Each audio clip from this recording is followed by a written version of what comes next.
أعزائنا المشاهدين، أهلا بكم في البث الأول لقناتنا، قناة إذاعتنا نفرتيتي على اليوتيوب. معكم عبد الملك حسين، ملك سعد محمود، جمع وليد فرج. والآن مع الأخبار المصرية. الإجراءات التنظيمية لقداس عيد الميلاد المجيد بالعاصمة الإدارية، بينها المقبلين على الزواج مبادرات جديدة تستهدف التوعية الصحية بمختلف الأمراض خلال 2023.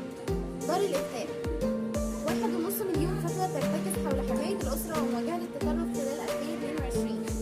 ارتفاع نسبة الاكتفاء الذاتي من الأسماك إلى أكثر من 85%.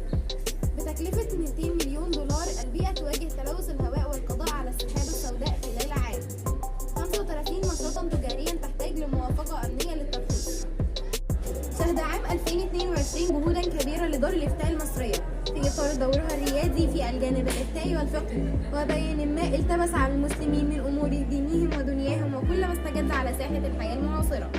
وصرح فضيلة الأستاذ الدكتور شوقي علام مفتي الجمهورية رئيس الأمانة العامة لدور هيئات الإفتاء في العالم أن فتاوي دار الإفتاء خلال عام 2022 مثلت حتى شهر ديسمبر الجاري أكثر من 1,563,000 فتوى أجابت عنها إدارات الدار المتنوعة لجمهور المستفتين. فكانت الأولوية الإفتائية لدار الإفتاء المصرية خلال عام 2022 مرتكزة حول حماية الأسرة وتنميتها وتفكيك فكرة التطرف، وقد جاء بالنسبة إلى 63%.